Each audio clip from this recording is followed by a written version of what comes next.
అందరికీ నమస్కారం. కార్యక్రమం ప్రారంభించే ముందు గురువుగారు బ్రహ్మర్షి పత్రి గారికి ఒక్కసారి మనం ధన్యవాదాలు చెప్పుకుందాం.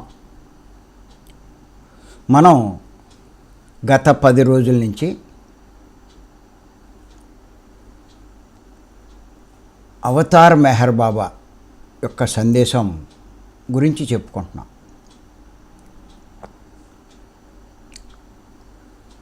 ఆయన ఏమన్నారంటే,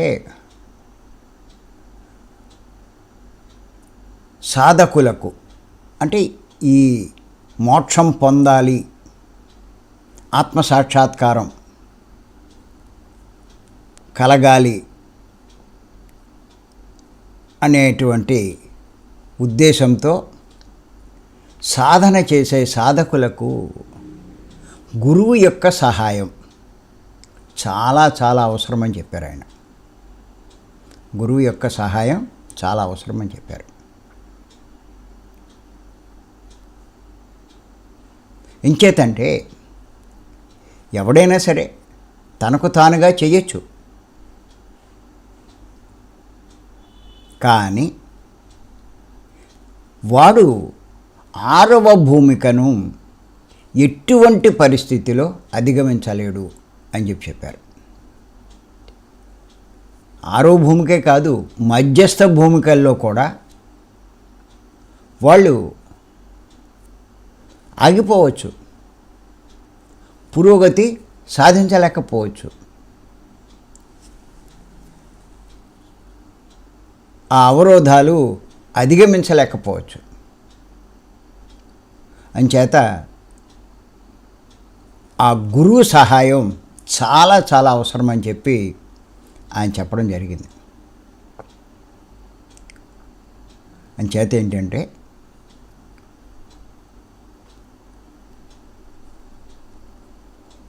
మరి అసలు 6వ భూమిక అంటే ఏంటి అన్న విషయం తెలుసుకోవడానికి అసలు భూమికల గురించి తెలుసుకునే ప్రయత్నం చేస్తున్నాం. మనం ఈ మార్గంలో, ఆధ్యాత్మిక మార్గంలో, ఈ జ్ఞాన మార్గంలో, మోక్ష మార్గంలో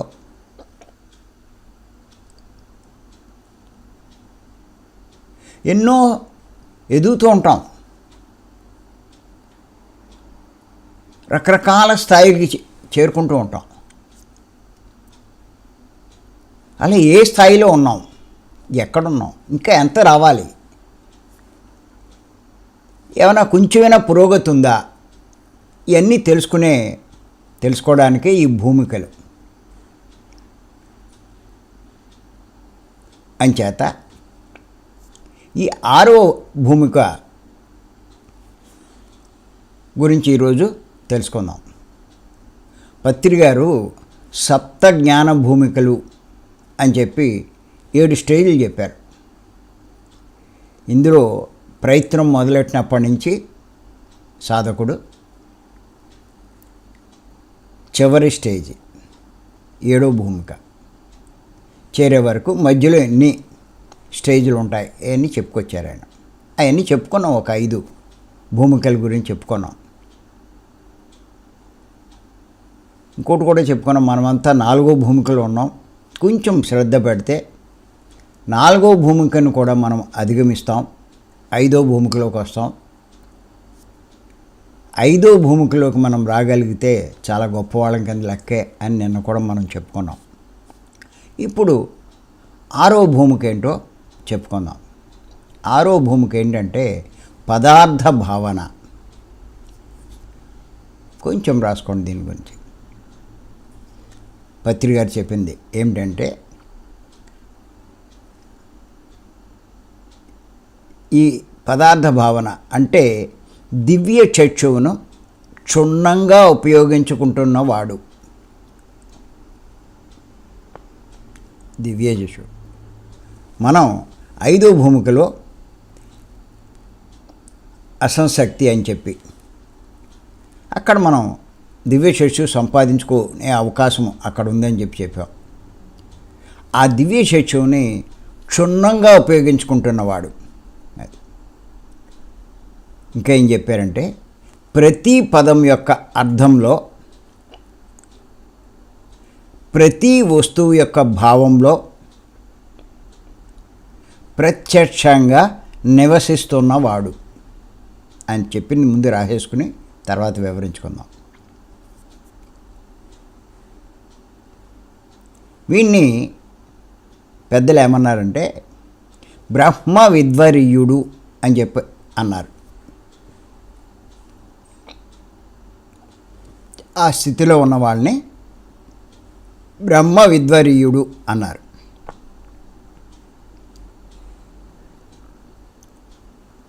ఇదే సిద్ధస్థితి.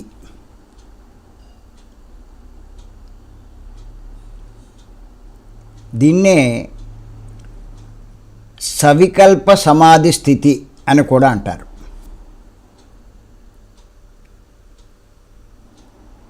సవికల్ప సమాధి స్థితి అంటే ఎన్నో సమాధానాలు దొరికినా ఇంకా కొద్దిగా సంశయాలు ఉన్న స్థితి, ఇంకా కొద్దిగా సంశయాలు ఉన్న స్థితి. జాగ్రత్తగా రాసుకోండి ఇవన్నీ కూడా. దివ్య చక్షువు క్షుణ్ణంగా ఉపయోగించుకుంటున్నవాడు ఈ ఆరో భూమికలు వచ్చినవాడు. మనం ఇంకో విషయం కూడా చెప్పుకున్నాం. ఏంటంటే ఈ జన్మలో ఆ దివ్య చక్షువు ఉండొచ్చు, ఉండకపోవచ్చు. గత జన్మల్లోనే మనకి ఆ దివ్య చక్షువు ఉత్తేజితమై అనుభవాలు పొందినప్పుడు ఈ జన్మలో మరికొన్ని అనుభవాల కోసం ఈ జన్మ తీసుకుని ఉండొచ్చు మనం, ఇంకా ఏయో పనులు చేయడానికి. అంచేత అదేమీ మనకి పెద్ద అవసరమేం కాదు. దాని గురించి మనమేం చూడక్కర్లేదు. నాకు ఇంకా ఉత్తేజితం అవ్వలేదు అని భావించక్కల్లా, బాధపడక్కల్లా. మిగతా విషయాలు ఎలా ఉన్నాయి, నీ జ్ఞానం ఎలా ఉంది, అది ముందు మనం చూసుకోవాలి. ఒకసారి మనం అది కూడా కొంచెం చూద్దాం. జ్ఞానం, ఆత్మజ్ఞానం పొందిన వాడి ప్రవర్తన ఎలా ఉంటుంది అదొక్కసారి చూసుకుని ఆ రకంగా మనం ఉంటే కనుక మనం చాలా గొప్ప స్థితిలోకి వెళ్ళినట్టే. ఒకవేళ ఎక్కడైనా లోపాలు ఉంటే దాన్ని సరి చేసుకుని అవి సాధించే ప్రయత్నం కూడా మనం చేయొచ్చు, తప్పేం లేదు. అంచేత ఇంకా ఏం చెప్పారంటే పత్రి గారు, ప్రతి పదం యొక్క అర్థంలో, ప్రతి వస్తువు యొక్క భావంలో ప్రత్యక్షంగా నివసిస్తున్నవాడు. అంటే ప్రతి పదం యొక్క అర్థం తెలుసుకున్నవాడు అని అర్థం.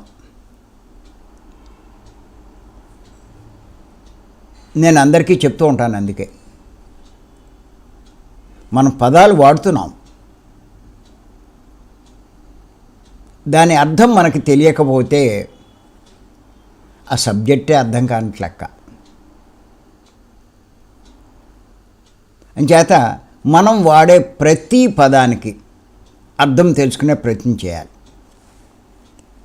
ఇది నేను పత్రి గారి దగ్గరే గమనించాను. అంతకుముందు అంత అబ్జర్వ్ చేయలేదు, కానీ ఆయన భలే ప్రతి పదానికి అర్థాలు ఇస్తేవారు, అర్థం చెప్పేవారు వండర్ఫుల్గా.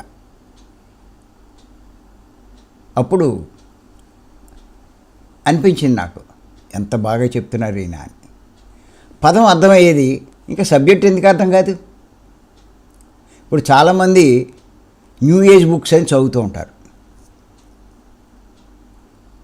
చాలా క్రేజ్గా చదువుతున్నారు. చదివేశామంటారు, ఏమీ అర్థం కాదు వాళ్ళకి. ఎన్ని పుస్తకాలు ఎన్ని వేలు ఎట్టుకున్నా ఏదో డబ్బులు వస్తున్నాయని అమ్మేస్తున్నారు అంతే వాళ్ళు. వీళ్ళు కొనేస్తున్నారు. కొత్త పుస్తకం ఏమైనా వచ్చిందా అంటూ ఉంటారు. అసలు ఈ తెలుగులో చెప్పే పదాలే అర్థం కావే. ఆ న్యూ ఏజ్ బుక్స్లో వాళ్ళు వాడే పదాలు మనకెక్కడ అర్థం అవుతాయండి?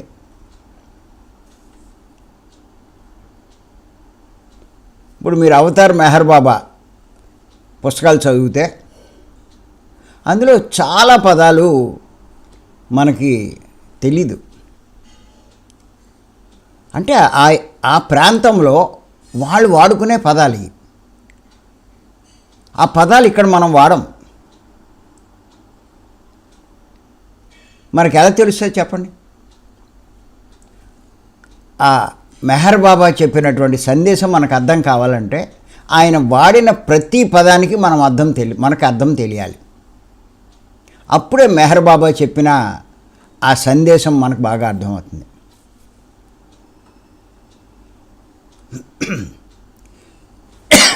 ఆ పుస్తకం ట్రాన్స్లేట్ చేసిన వాళ్ళు పదాన్ని డైరెక్ట్ వాడతారు, దాని అర్థం అక్కడ చెప్పరు.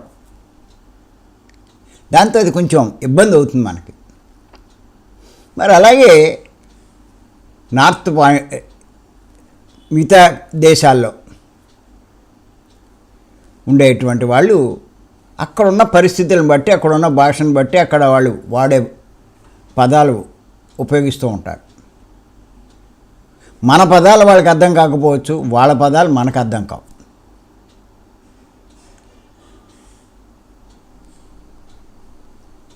కానీ ఈ స్థితికి వచ్చిన వాడు వీడిని ఏమంటారంటే బ్రహ్మ విద్వరీయుడు అంటారు. వీడికి ప్రతి పదం యొక్క అర్థం తెలుస్తుంది అన్నాడు.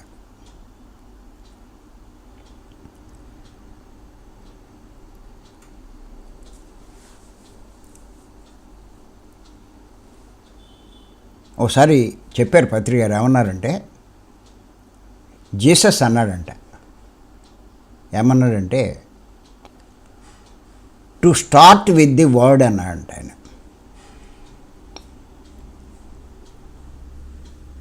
To start with the word. ఎవడైనా సరే పదం నుంచి నేర్చుకోవాలంట. ఎంచేతంటే నీకు ఆ వాక్యంలో పదం అర్థం కాకపోతే వాక్యం అర్థం కాదు, వాక్యం అర్థం కాకపోతే ఆ పేర అర్థం కాదు, పేర అర్థం కాకపోతే ఆ పేజీ అర్థం కాదు, ఆ పేజీ అర్థం కాకపోతే ఆ టాపిక్కే అర్థం కాదు, ఆ టాపిక్కే అర్థం కాకపోతే ఆ పుస్తకమే అర్థం కానట్లెక్క.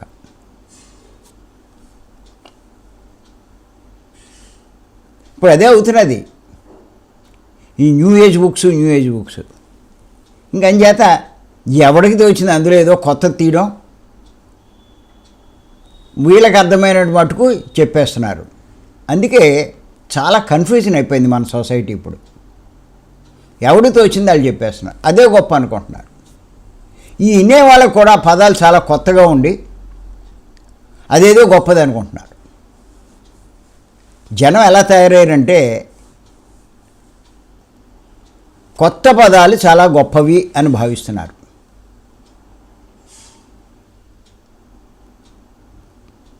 ఏంటి అంటే మళ్ళీ అర్థం చెప్పలేరు, అది హయ్యర్ సబ్జెక్ట్ అనుకుంటున్నారు. చాలా విచిత్రంగా తయారైంది ఇప్పుడు మన సొసైటీ.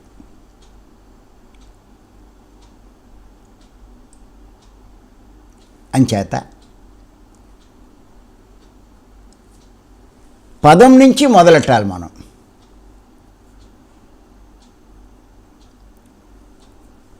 నేను కూడా ఆ న్యూ ఏజ్ బుక్స్ ఏదైనా చదువుదామని తీస్తే పదాల దగ్గర ఆగిపోతాను, నేను ఎదరికి వెళ్ళలేను. నేను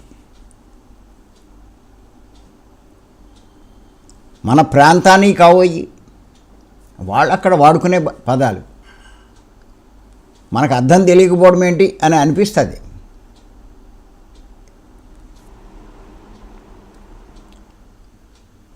కానీ అది మనకు అర్థం కావు.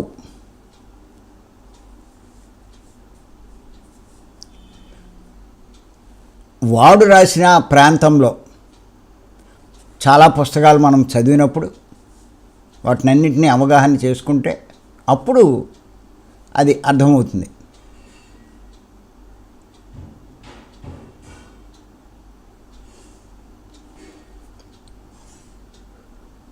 నేను పత్రి గారు రోజు మార్నింగ్ ఒక టాపిక్ రాసేవారు.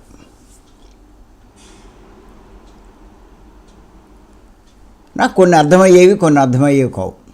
అది అర్థం చేసుకోవాలంటే చాలా టైం పట్టేది. ఆ పదం అర్థం కాకపోతే దాని మీనింగ్ ఏం అర్థమవుతుంది?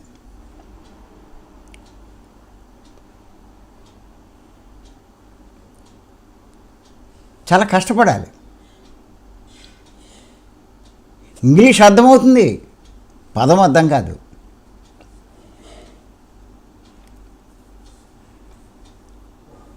అంచేత మీరు ఏ పుస్తకం చదివినా సరే గబగబా చదువుకుంటూ వెళ్ళిపోవడం కాదు. మీకు తెలియని పదం ఒకటి వచ్చినప్పుడు ముందు దాని అర్థం తెలుసుకుని అప్పుడు తర్వాత చదవండి. దాన్ని పక్కన వదిలేసి మీరు చదువుకుంటే మీకేం అర్థం కానట్టే లెక్క. అందుకే నాకు ఏదైనా ఈ స్పిరిచువల్ బుక్స్ చదివినప్పుడు చాలా టైం తీసుకుంటాను. ఒక్కోసారి ఒక్కో పేరా దగ్గరే చాలా టైం పడుతుంది నాకు. ఏమండి, నాకే అర్థం కాకపోతే మీకు అర్థమయ్యేటట్టు ఎలా చెప్పగలనండి?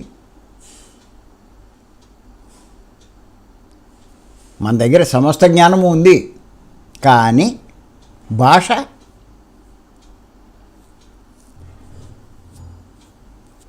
మనకి ఎన్ని భాషలు వచ్చు? వాటిలో ఎంత నైపుణ్యం ఉంది? ఇవన్నీ చూసుకోవాలి. చెప్పేశాం అనుకుంటారు. చెప్పడం ప్రధానం కాదండి, అవతల వాడికి అర్థమైందా లేదా అది ముఖ్యం. ఈ చెప్పేవాళ్ళు చాలామంది ఇది ఆలోచించట్ల. చెప్పాను అంటారు అంతే తప్ప వీడు చెప్పింది అవతలవాడు అర్థం చేసుకున్నాడా లేదా అది చాలా ముఖ్యం. అంచేత ఏ సబ్జెక్ట్ అయినా సరే చెప్పాలనుకున్నవాడు ముందు తాను అర్థం చేసుకోవాలి. ఇప్పుడు మీరు చూడండి, పత్రి గారు తులసి దళం అని చెప్పి ఒక పుస్తకం రాశారు. ఎంతో గొప్ప సబ్జెక్టులు అయ్యాను. నేను ఒక పెద్ద గ్రంథంలో ఉన్నది తీసి ఒక పేజీలో రాస్తారు ఆయన. ఆ గొప్పవాళ్ళ యొక్క నైపుణ్యం అది. చిన్న విషయాన్ని పెద్దదిగా చేయగలరు, పెద్ద విషయాన్ని చిన్నదిగా కూడా చెప్పగలరు. నిజంగా ఒక్క పేజీ అర్థం చేసుకోవాలి అంటే చాలా చాలా కష్టం అండి.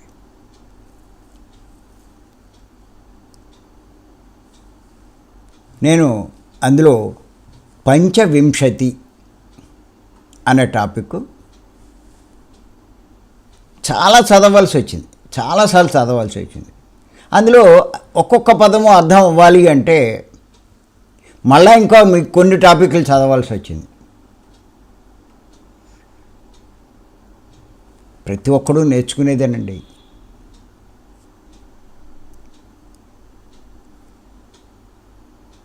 ఎంత కష్టపడితే అంత నేర్చుకుంటాం. నేర్చుకునే కొద్దీ నీ జ్ఞానం పెరుగుతుంది. స్వాధ్యాయం అని ఉత్తినే అనలేదండి పత్రి గారు. చాలామంది ఊరికే ధ్యానం చేసేస్తే ఎదిగిపోతామేమో అనుకుంటారు. అదేం కాదండి, అది గుర్తు చేసుకోండి. మీరు పుస్తకాలు చదివినంత మాత్రాన ఎదిగినట్టేం కాదు. ఏదో 4 స్పీచ్లు విన్నంత మాత్రాన మీరేమీ ఎదిగినట్టు కాదు. చాలా చాలా కష్టపడాలి.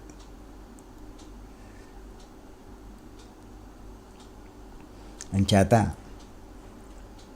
ప్రతి పదం యొక్క అర్థం అందులో చాలా మీనింగ్ ఉంది ఈ ఒక్క పాయింట్లో.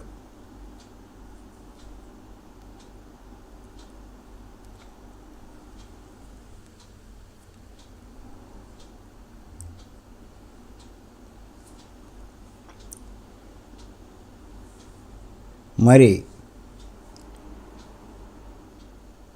ప్రతి వస్తువు యొక్క భావంలో ప్రత్యక్షంగా నివసిస్తున్నవాడు, ప్రతి దాని గురించి అవగాహన చేసుకున్నవాడు, దేన్నైనా సరే ఇటువంటి వాళ్ళని బ్రహ్మ విద్వరీయుడు అంటారు.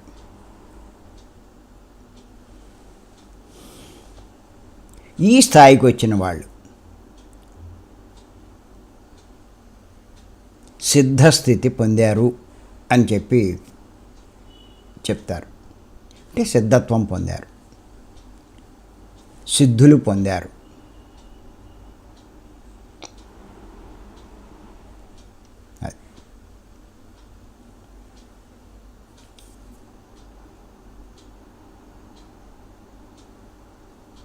ముందు సిద్ధత్వం రావాలి, తర్వాత బుద్ధత్వం, పరాకాష్ఠ.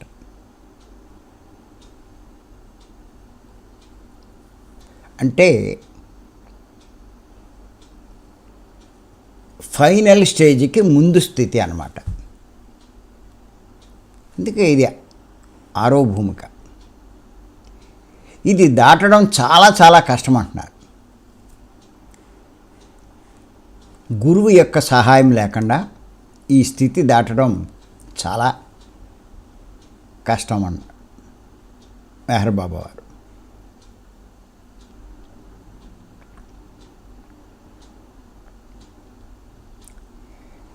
మన సాధన చాలా తీవ్రంగా ఉండాలి, శ్రద్ధ ఉండాలి.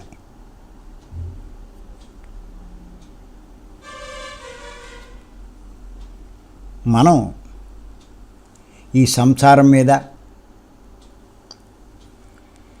ఈ భోగాల మీద, వీటి మీద అనాసక్తి ఉండాలి.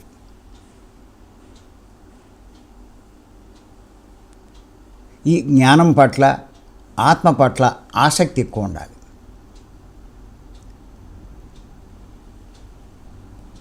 అప్పుడే ఇటువంటి స్థితికి చేరగలుగుతాం. లేకపోతే ఏం లేదు, మధ్య భూమికలోనే ఉండిపోతాం. చాలామంది నేను క్లాసులు చెప్తున్నాను అనుకుంటారు. ఏ స్థాయిలో ఉన్నాడని క్లాసులు చెప్తాడు. అసలు ఈ ఆధ్యాత్మిక మార్గంలో లేని వాళ్ళు కూడా క్లాసులు చెప్పేవాళ్ళు ఉన్నారు. పండితులు ఎంత అద్భుతంగా చెప్తారు. ఎన్ని వేల మందిని, లక్షల మందిని అట్రాక్ట్ చేస్తారు వాళ్ళు. ప్రాపంచిక విద్యలో కూడా క్లాసులు చెప్పేవాళ్ళు ఉన్నారు. అది పెద్ద విశేషమేం కాదు. ఎంతమందిని వాడు ఆకర్షించవచ్చు. కానీ ఆ విద్య ఏమీ మనకి మోక్షాన్ని ఇవ్వలేదు. అందుకే పత్రిగారు అంటారు, ఎంత పండితుడైనా కూడా ధ్యానం చేసేవాడికి ఏమీ సరిపోడు అంటారు.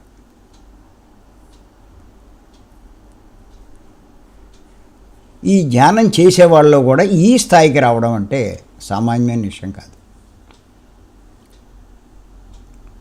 ఇప్పుడు ఈ విషయాలు ఇప్పుడు మనం చెప్తున్నా కూడా మీలో కొంతమందికి అర్థం కాకపోవచ్చు. ఎప్పుడూ కూడా ఒకటే గుర్తుపెట్టుకోండి, పోస్ట్ గ్రాడ్యుయేషన్ విద్య అన్నది ఇంటర్ విద్యార్థికి అర్థం కాదు. డిగ్రీకి చివరి స్థితికి వచ్చిన వాడికే పోస్ట్ గ్రాడ్యుయేషన్ విద్య అర్థమవుతుంది.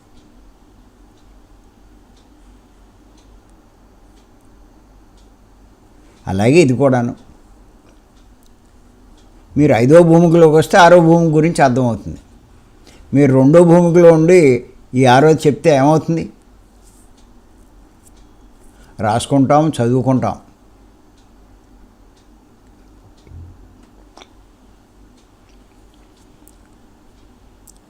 దీన్నే సవికల్ప సమాధి స్థితి అని కూడా అంటారు.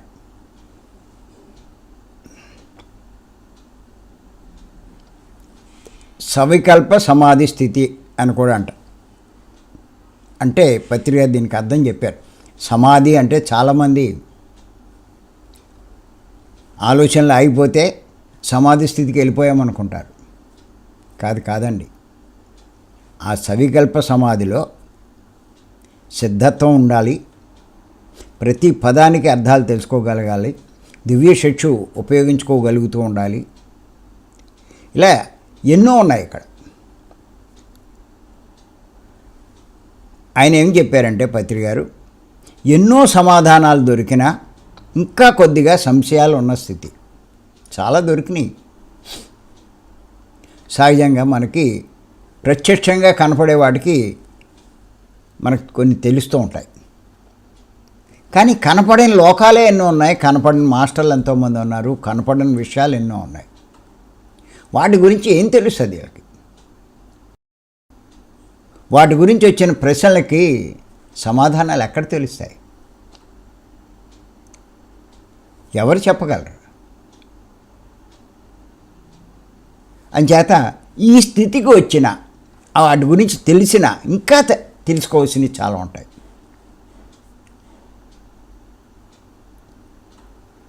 ఇప్పుడు మన మాస్టర్లు అనుభవాలు చెప్పమంటే ఎక్కువ అయ్యే చెప్తున్నారు. ఆ కనపడని వాటి, ఆ లోకాల గురించి, ఆ మాస్టర్ల గురించి, వాటి గురించి అంతా తెలుసున్నట్టు చెప్తున్నారు. ఏమీ తెలీదు. జనాలు కన్ఫ్యూజన్ చేస్తున్నారు, గొప్ప అనుకుంటున్నారు. ఆ పుస్తకంలో చదవడం, వాటిని చెప్పడం. ఆ పుస్తకం రాసినోడికి అర్థమవుతుంది, కానీ వీళ్ళకేం అర్థమవుతుంది?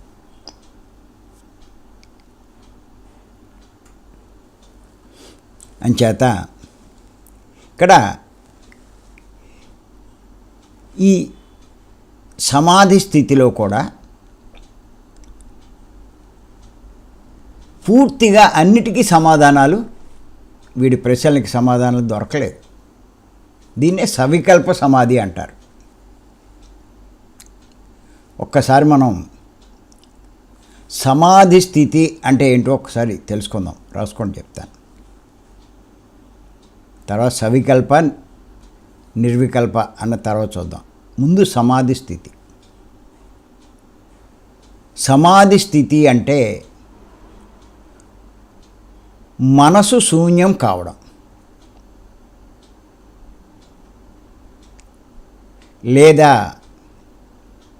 మనసు పరిపూర్ణంగా ఆత్మలో లీనమవ్వడం.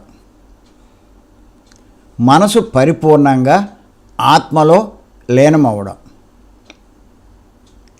దీన్నే సమాధి స్థితి అంటారు.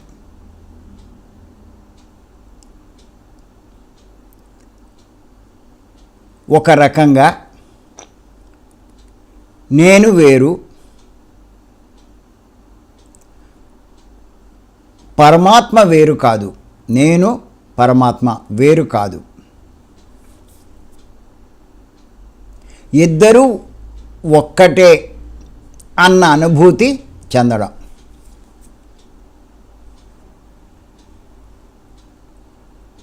ఇప్పటిదాకా నేను వేరు వేరు అనుకున్నాను, పరమాత్మ వేరు అనుకున్నా. కానీ ఇద్దరూ ఒకటే అనే అనుభవం పొందాం. ఆశ్చర్యపోయాం.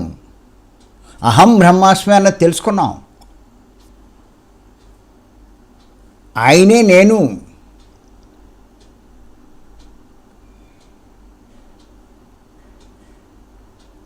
దాన్నే సమాధి స్థితి అంటారు. ఇంకా ఏమంటారంటే దీన్నే జీవ బ్రహ్మైక్యం అంటారు. జీవుడు బ్రహ్మ ఐక్యం అవ్వడం, ఒక్కటే అయిపోవడం. జీవుడు వేరు, బ్రహ్మ వేరు కాదు, ఇద్దరూ ఒకటే. ఆ స్థితి ఇది.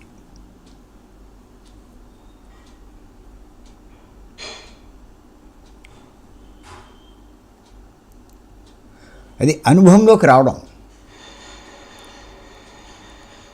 ఈ స్థితిలోకి వస్తే ప్రవర్తన బాగా మారిపోతుందండి.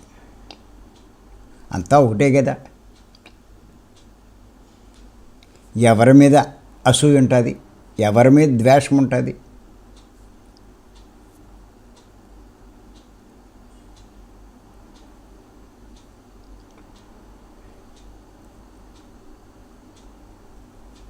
ఎవరిని ఏమంటారు వీళ్ళు, ఎవరిని విమర్శిస్తారు.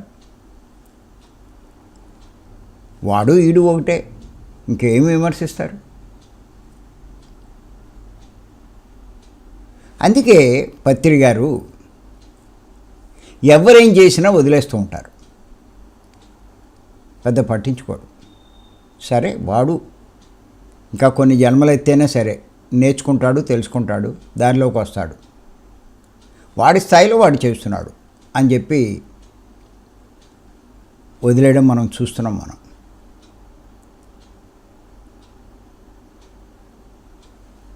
అంచేత చాలా గొప్ప స్థితికి వచ్చినట్టు ఇక్కడికి వస్తే.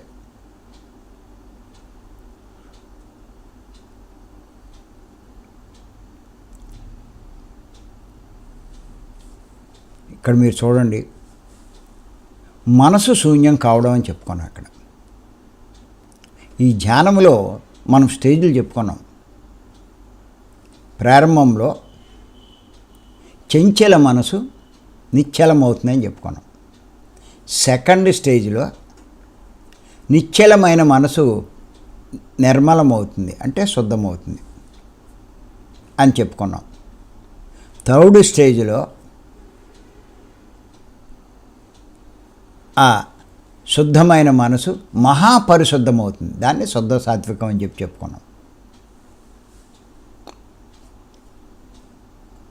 మహాపరిశుద్ధమైంది ఫోర్త్ స్టేజ్లో ఏమవుతుందంటే శూన్యమవుతుంది, ఇంకా మనసు యొక్క ప్రభావం ఏం లేదు. ఇంకుండేది ఏముంది? మనసు శూన్యమైపోతే ఏమైంది? అది ఆత్మలో లీనమైపోయింది. అది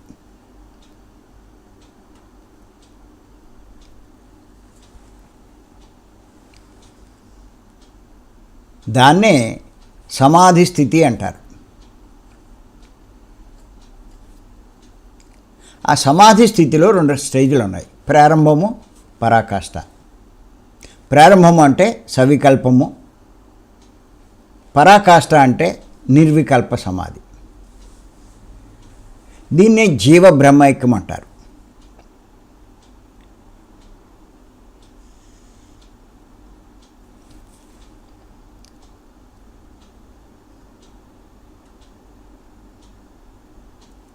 ఇవన్నీ చూసుకోవాలి, మనం ఏ స్టేజ్కి వచ్చామో, ఎక్కడ ఉన్నామో.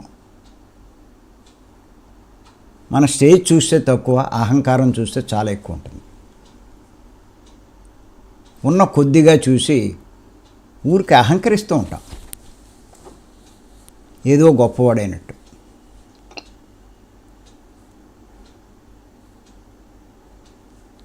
అంచేత గుర్తుపెట్టుకోండి, అసమర్షి కాదు, ఎంతో కష్టపడాలి.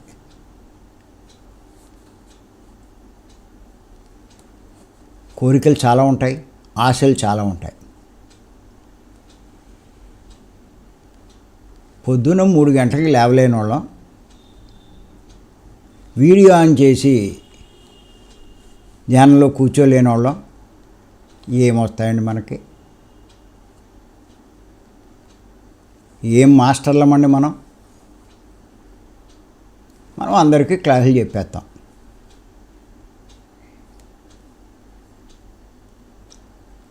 పెద్ద క్లాస్ చెప్పి సాల్వా కప్పితే ఫీల్ అయిపోతాం, మనకే అన్నీ తెలిసినట్టు ఫోజు కొడతాం.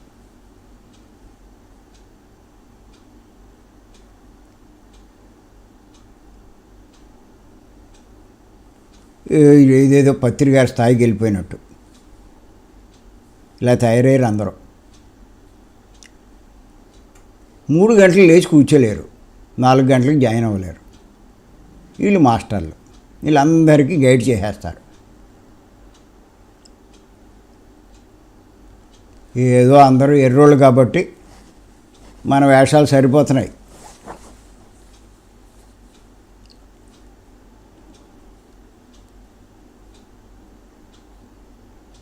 అన్నిటి మీద ఆశ.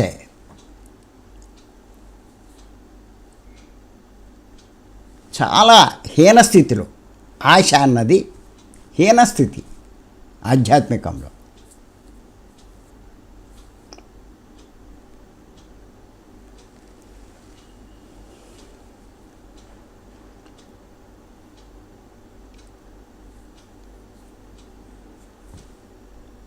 బతకడానికి అంతే, అది ఎదగడానికి కాదు. రాసుకోండి, బతకడం కోసం చూడకండి, ఎదగడం కోసం చూడండి. బతకడం గొప్ప కాదు, ఎదిగేవాడు గొప్ప.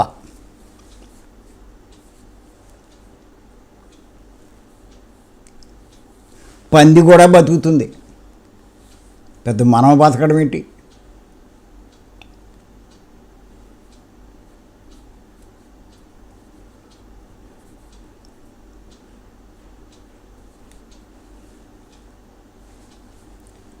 ఎవడు బతకట్లా? పుట్టిన ప్రతివాడు బతుకుతున్నాడు చచ్చేదాకా. అదా గొప్ప. ఎదగాలి, వచ్చింది బతకడం కోసమా?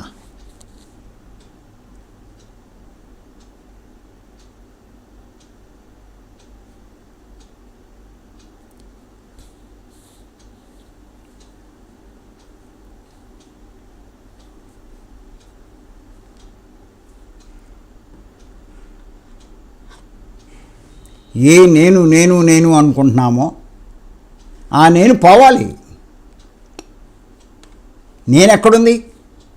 నేను అనుకునే నేను ఎక్కడున్నాడు?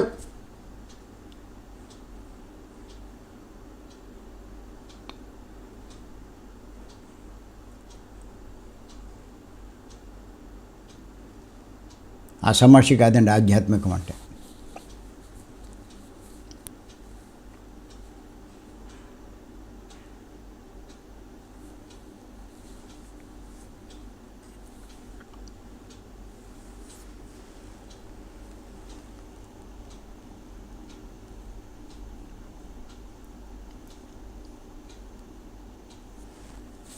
అంచేత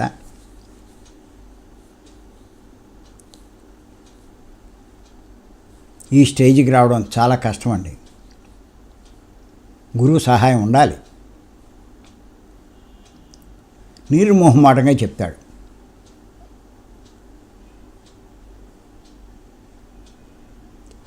కొంచెం కఠినంగానే చెప్తాడు గురువు.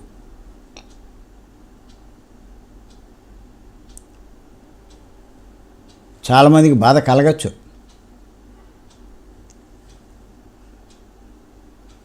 నువ్వు ఎదగాలని అనుకున్నవాడవుతే అది అర్థం చేసుకుని దానికి అనుగుణంగా ప్రవర్తన మార్చుకోవాలి. లేకపోతే నేను ఎవడో ఏం చేయలేడు. ఇంకా కొన్ని జన్మలు తీసుకుంటావు, తప్పే ఉంది.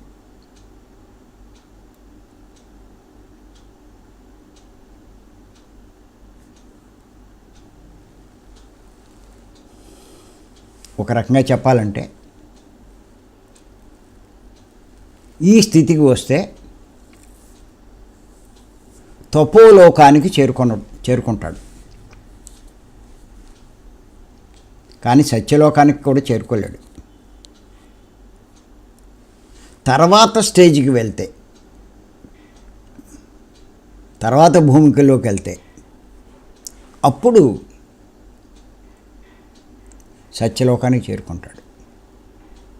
ఇది సత్యలోకానికి ముందు స్టేజ్, 6వ భూమిక.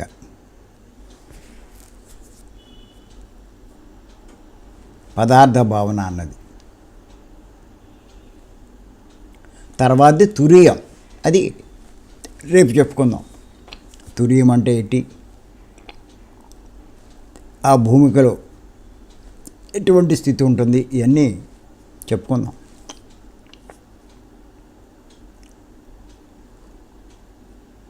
మనమంతా ఇప్పుడు 3-4 భూమికల్లో ఉన్నాం.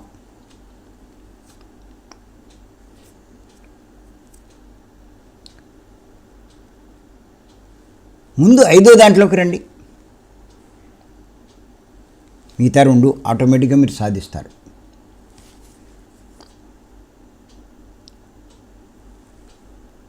మనం ఊరికే పుస్తకంలో పత్రిక రాసిన తులసిదళంలో చదువుతాం. ఎక్కడ అర్థమవుతుందండి ఇది? ఇవన్నీ ఈ పదాలు ఎక్కడ అర్థమవుతాయి? ఎన్నిసార్లు చదివినా అంతే.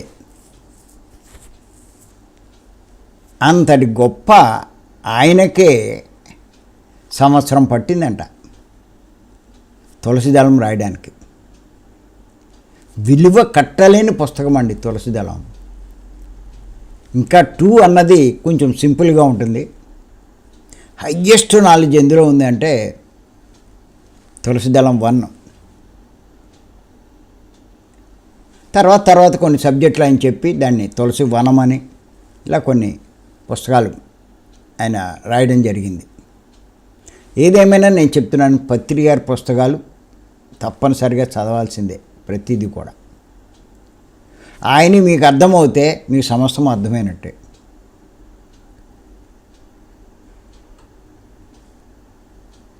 అసలు మీరు ఏ న్యూ ఏజ్ బుక్ చదివినా తులసిదళంలో ఉన్నాయి, అందులో ఉండవు ఆ పాయింట్లు. ఎగబడతారు ఆ పుస్తకాలు చదవడానికే. నేను చూస్తున్నాను ఈ లైట్ వర్కర్స్ అంతా కూడా పత్రి గారి పుస్తకాలు ప్రమోట్ చేయట్లా, ఈ న్యూ ఏజ్ బుక్సే ప్రమోట్ చేస్తున్నారు. అటు కాస్ట్ ఎక్కువ ఉంటుంది, లాభం ఎక్కువ ఉంటుంది. వ్యాపారం అయిపోయిందండి ఇప్పుడు. ప్రతి ఒక్కడు వ్యాపారమే. వ్యాపార దృష్టిలోనే అన్నీ చూస్తున్నాడండి.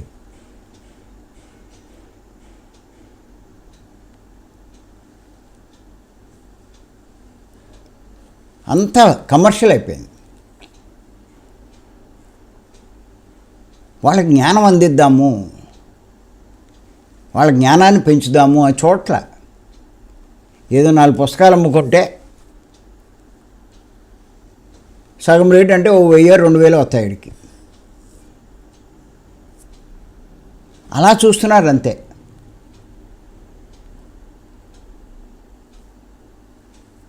ఈ పుస్తకాలు కూడా పనికిరాని పుస్తకాలు అన్నీ ప్రింట్ చేసేస్తున్నారు. ప్రింట్ చేస్తుంటే 1,00,000 రూపాయలు మిగులుతున్నది ప్రింట్ చేసుకున్న వాళ్ళకి.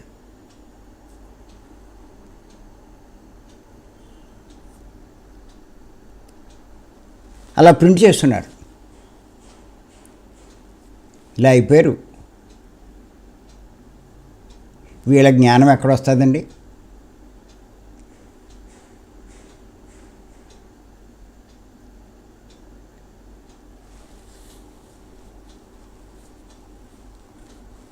ఎదటి వాళ్ళు ఎదుగుదలకు చూడట్లేదు వీళ్ళు. వీళ్ళు ఆర్థికంగా ఎదగడానికి చూస్తున్నారు. ఇలా ఉంది మన సొసైటీ. నేను చూశాను ఆ లైట్ వర్కర్స్లో మీకు లభించే పుస్తకాలను లిస్టు రాశాడు. పత్రికది 1-2 బుక్లు ఉన్నాయి, మిగతా 40 పుస్తకాలు ఉన్నాయి. చెప్తారు వాళ్ళు, ఈ పుస్తకాలు కనుక మీరు కొనుక్కోబోతే మీ లైఫ్ వేస్ట్ అంటారు వాళ్ళు. నిజంగా లైఫ్ వేస్ట్ చేసేస్తున్నాడు వీడు. ఆ లైఫ్ వేస్ట్ కాదు, వీడు వేస్ట్ చేస్తున్నాడు. ప్రతి ఒక్కళ్ళు ఇది ఒక్కటి గుర్తెట్టుకోండి, మర్చిపోకండి నేను చెప్తున్నాను. నేను మనం ఇతరుల్ని ఎంత మభ్య పెడతామో, ఎంత మోసగిస్తూ ఉంటామో మనం అంత పతనమైపోతాం. ఎటువంటి స్టేజ్ల్లో, ఎటువంటి స్థితిల్లో మన వల్ల ఎవడూ నష్టపోకూడదు. ఆ రకంగా కృషి చేసిన వాడే ఎదుగుతాడు. ఈ జన్మలో నీకు ఏదో కొంత డబ్బు వచ్చింది, సంపాదించుకున్నావు, మరు జన్మ పనికిరాని జన్మకు వెళ్ళిపోతావు. ఇది గుర్తెట్టుకోండి. ఆడెందుకు పనికిరాడు? దాని ఫలితం అంతా అనుభవిస్తాడు. ఎంతమందిని వీడి సంపాదన కోసం మోసం చేశాడు.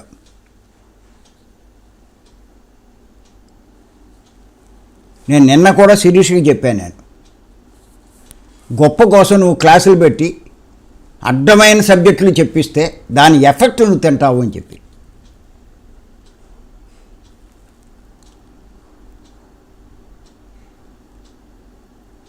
జనం కాదు, డబ్బు కాదు మనకు కావాల్సింది.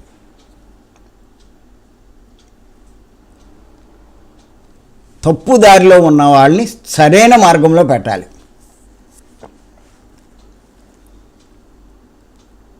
అప్పుడు నువ్వు ఎప్పుడు గొప్పవాడు.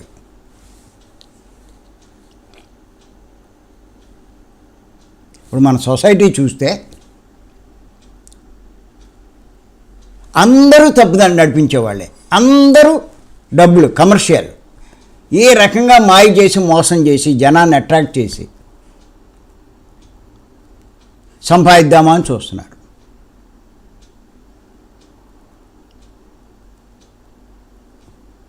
ఇన్ని రకాలు మన దాంట్లో వచ్చేసినాయి. మిషన్తో ఎనర్జీ ఇచ్చేస్తారంట.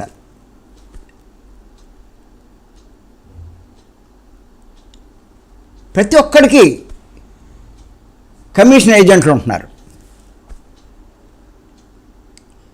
వాళ్ళు కమిషన్ ఇస్తే విపరీతమైన ప్రోపగాండా చేస్తున్నారు. వాళ్ళు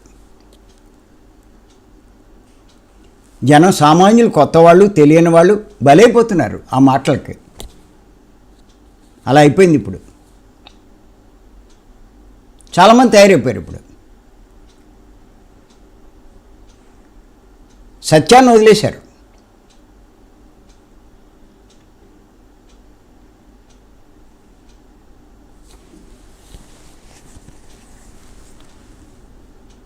పేర్లు అనవసరం మనకి.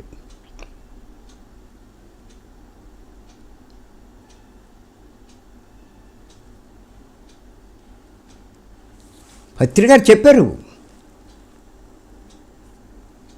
నువ్వు ఎంతమందిని అవుతే తప్పుదారి నడిపిస్తావో అంతకు అన్ని జన్మలు తీసుకోవాల్సి వస్తుంది అన్నారు ఆయన. నువ్వు తప్పుదారిలో నడిచినా పర్వాలా, తప్పుదారి నడిపించకూడదు. అమాయకుల్ని మభ్యపెట్టకూడదు, తెలియని వారిని మోసగించకూడదు, ఆశ పెట్టకూడదు. ఏది చేయకూడదు. ఈ మాస్టర్లు అందరి దగ్గర అయ్యే ఉన్నాయి.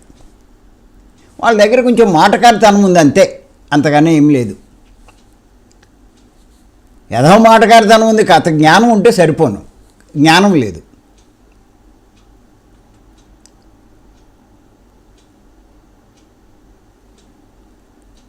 అంత సంపాదనకు ఉపయోగిస్తున్నారు ఈ ఆధ్యాత్మికాన్ని. ప్రతి ఒక్కడు ఒక మాస్టరు, ఏజెంట్లు, వాళ్ళకి ఎంతో కమిషన్ ఇస్తారు.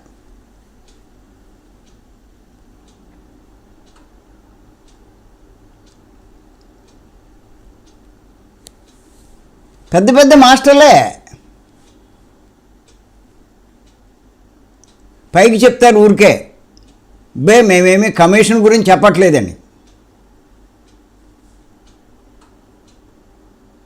అలా అనకపోతే అవతలోడు డౌట్ పడతాడని తెలుసు.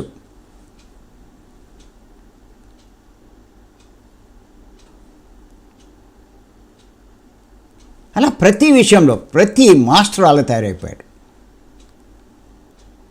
కమర్షియల్ అయిపోయింది.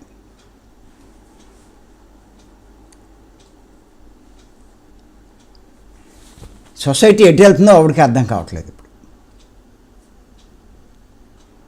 ఎంత పొల్యూట్ అవ్వాలంటే అంత పొల్యూట్ అయిపోయింది.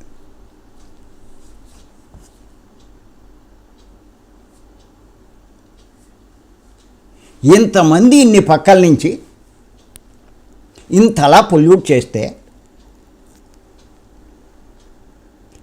మనం ఎంత తిరిగి ఎంత కష్టపడితే ఈ సత్యాన్ని తెలియపరచగలం.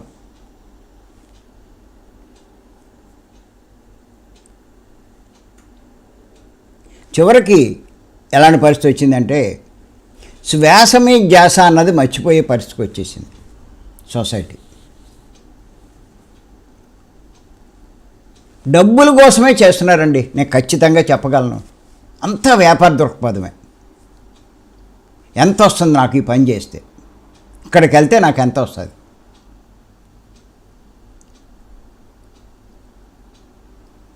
ఈ క్లాసులు కూడా నేను చూస్తున్నాను, వ్యూస్ ఎక్కువ వస్తే యూట్యూబ్ కమిషన్ ఎక్కువ వస్తుంది. వ్యూస్ కోసం చూస్తున్నారు, అడ్డమైన ఒకటి చోటు కూడా చెప్పించేస్తున్నారు, అడ్డమైన టాపిక్ పెట్టి. ఆ టాపిక్ చూసి అట్రాక్ట్ అయ్యి వందలు కాదు వేలు అందులో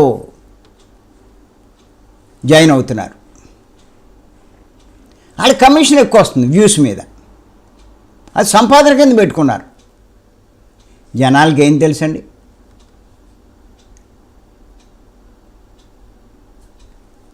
ఇలా అయిపోయింది.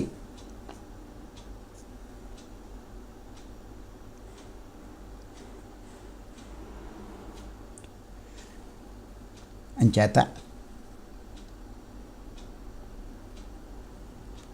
గుర్తుపెట్టుకోండి,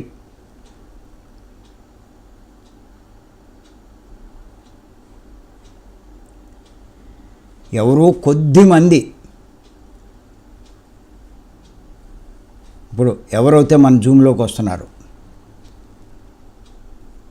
వాళ్ళు కనిపిస్తున్నారు అంతే, ఎలాంటి ప్రలోభాలకి లోను కాకుండా. కానీ మన జూమ్లోకి వచ్చేవాళ్ళు చాలా అదృష్టవంతులు, నేను చెప్తున్నాను. గుర్తుపెట్టుకోండి, పత్రిక గారు చెప్తూ ఉంటారు, ఏమంటారంటే కౌరవులు 100 మంది ఉన్నారు, పాండవులు 5 ఉన్నారు.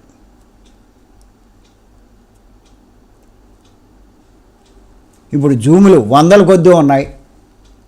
శ్వాస మీద జాతి చెప్పేది, సైలెన్స్ మెడిటేషన్ చేసేది మనమే ఉన్నాం. వీళ్ళిద్దరిలో ఎవరు నెగ్గారు చివరికి, కౌరవులా పాండవులా? ఖచ్చితంగా మనం విజయం సాధిస్తాం. ధర్మం పక్కనే భగవంతుడు ఉన్నాడు, ధర్మం పక్కనే ప్రకృతి ఉంటుంది. కొంచెం ఓపిక పట్టాలి మనం. నా ఆశయం అదే.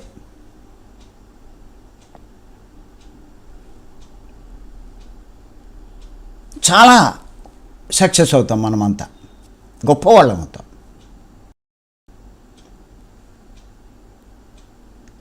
మనకి ఏ ప్రలోభాలు ఏం అక్కర్లేదు, మనకి సత్యమే కావాలి.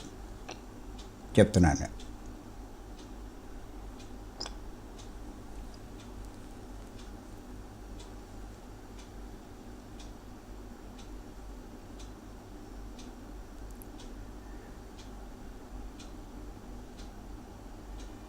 పాండవులు 5 ఉన్నారు, సైన్యం తక్కువ,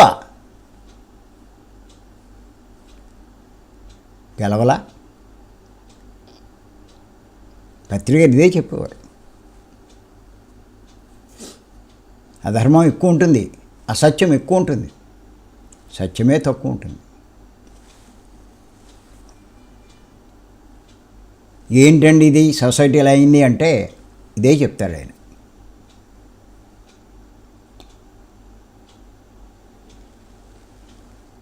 సరే, ఏదైతే ఈ స్థాయికి రావడానికి ప్రయత్నం చేద్దాం, కొంచెం కష్టపడదాం, కృషి చేద్దాం. మరి అవకాశం ఇచ్చి మీ అందరికీ ధన్యవాదాలు. Thank you.